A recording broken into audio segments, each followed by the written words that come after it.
Hello दोस्तों, स्वागत है मेरे चैनल हिंदी मंजूषा में। आज हम हिंदी में कुछ महत्वपूर्ण शब्दों के बारे में चर्चा करेंगे। जैसे कि ये आपका हिंदी में शब्द भंडार मिलता है देखने को।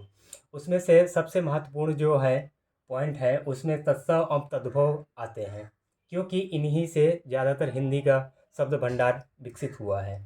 इसमें से मैं आपको कुछ महत्वपूर्ण तत्सम शब्दों के बारे में बताने की कोशिश करूँगा, जिसमें से आप देखते ही ये पहचान सकते हैं कि कौन सा तत्सम है और कौन सा तद्भव है। तो आइए शुरू करते हैं इसके बारे में, तत्सम के बारे में।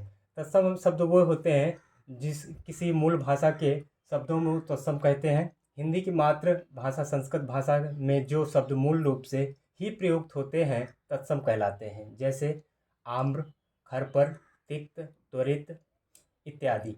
ये शब्द ऐसे हैं जो कि हिंदी भाषा में प्रयोग किए जाते हैं, इन्हें तत्सम कहते हैं।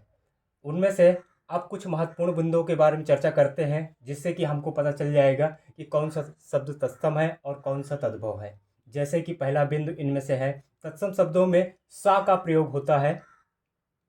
ये अब किसी शब्द में जब भी सा का प्रयोग हो जाता है तब हम समझ सकते हैं कि ये शब्द आपका तत्सम माना जाएगा। उसके बाद दूसरा बिंदु आता है, तत्सम शब्दों में री की मात्रा का प्रयोग होता है। तीसरा बिंदु इनमें से है रा की मात्रा का प्रयोग होता है। चौथा बिंदु है आपका, इसमें रा के स्थान पर अड़ा का प्रयोग होता है। उसी तरह से पांचवा बिंदु है, तत्सम में त्रा का प्रयोग होता है। उसी तरह छठवां है आपका, तत्सम में वा शब्द का प्रयोग होता है। जैसे कि कृषक, आशीष, कृतग्रह, झंझकृत, आम्र, ताम्र, अर्पण, कुपुत्र, चित्रक, वन, अश्रु, भ्रमर, अच्छी, कूप इत्यादि। ये ऐसे शब्द हैं जो कि तत्सम भाषा से लिए गए हैं। तत्सम शब्द से होने के कारण हिंदी में कुछ महत्वपूर्ण प्रयोग किए गए हैं।